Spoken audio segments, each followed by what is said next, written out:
Então os dados sinais vitais, eles vão ser um parâmetro importante para você ter o critério de disfunção orgânica. Você já sabe que o seu doente tem uma suspeita de infecção bacteriana aguda, certo? Aí eu vou para a disfunção orgânica. Como que eu vou medir isso? Eu vou medir a função dela. Por exemplo, como é que eu vou ver a disfunção orgânica pulmonar? Eu vejo pela saturação de oxigênio e pela taquipneia. É simples assim. Então eu vou ver a frequência respiratória e vou ver a oximetria. Acabou a história. Eu não quero entrar em detalhe aqui protocolar de cada número certinho. Quer dizer, o paciente é hipoxêmico, tem uma taquipneia, acabou a história. Ele está com disfunção pulmonar. Agora, qual é o desafio que você tem com a disfunção pulmonar num paciente com pneumonia? Porque olha só que interessante.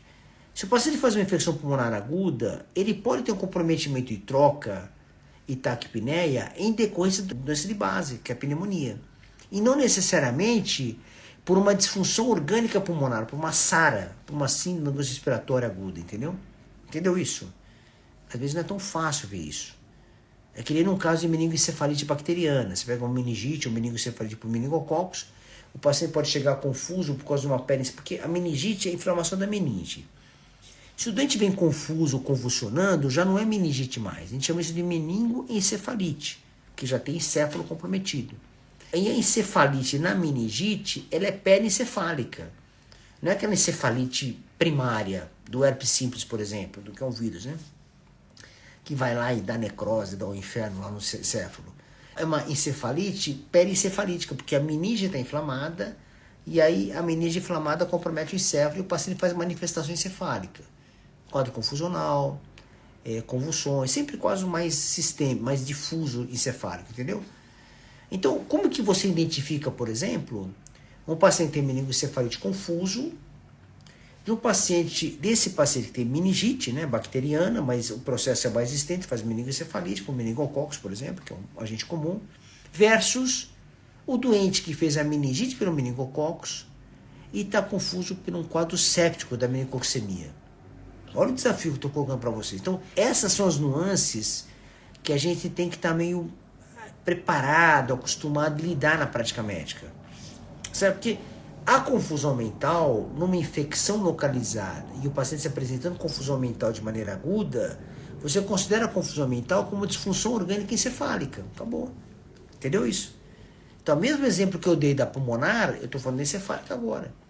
Então, você vê que os dois cenários, você pode ter sinais de disfunção orgânica, mas não relacionado ao processo séptico, mas pela infecção primária dele. Aí você vai me perguntar, mas professor, o que tem que haver uma coisa com a outra? Tanto faz para mim, vai ser tudo sepsis. Não, por quê? Porque a sepsis tem um mecanismo fisiopatológico muito característico. Ela vai lá e dá disfunção do endotélio. Quando você vê um órgão doente na sepse, você não está vendo só aquele órgão doente. Todo o endotélio do doente está sofrendo de alguma maneira. Só que a apresentação clínica do doente é maior naquele órgão, naquele sistema. Está claro isso? Diferente do doente que faz a disfunção orgânica pela doença primária, localizada. O mesmo órgão que é infectado faz a sua disfunção. Ela é localizada, não vai ter uma doença endotelial renal, doença endotelial intestinal, encefálica. Entendeu essa diferença? E essa diferença é brutal para a mortalidade. Brutal. Então, esse mecanismo fisiopatogênico, ele vai diferenciar a infecção localizada versus o quadro séptico. Por isso que a mortalidade da sepse é alta. A mortalidade da sepse em vários serviços, ela pode chegar a 50%, 40%, 50%. Olha o tamanho do problema.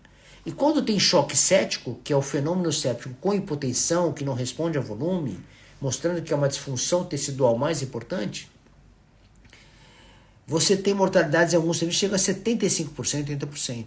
Olha o tamanho do problema. Aqui no Brasil eu estou falando, não estou falando fora do país. Claro, tem instituições que conseguem ter mortalidade menor de 20% em sepse. Tem instituições que têm resultados interessantes. Mas a média não é essa. A média é 35%, 30%, chega a 50%. E com choque séptico a coisa piora. A coisa piora muito. Entendeu isso? Então isso é um dado muito importante do ponto de vista do seu diagnóstico. Então você precisa diagnosticar a diferença. Agora você vai falar para mim, e agora, professor, como é que eu faço essa diferença? Como é que eu vou clinicamente, laboratorialmente definir isso? É claro que se você tiver disfunção orgânica localizada apenas no órgão que está infectado, você vai ter um problema de diferenciar. Claro que você vai aceitar isso como sepse, e cuidar desse doente dessa maneira até você ter uma clareza que o processo era focal, não era séptico. A evolução vai te falar isso. Resultado evolutivo, como vai se comportar. Você tem, claro, tomar uma indicação de antibiótico adequado para poder tratar esse doente. Agora, quando o processo ele é mais séptico definido, a evolução é mais protraída, mais arrastada, mais agressiva, né? Isso é um ponto importante, porque você tem uma pneumonia, por exemplo, pneumonia bacteriana comunitária aguda. Você vai tratar, você sabe a expectativa dela, você sabe que daqui 2, 3 tem que melhorar. Se ele tem um quadro séptico junto, não é tão assim, a evolução se arrasta um pouco mais, entendeu?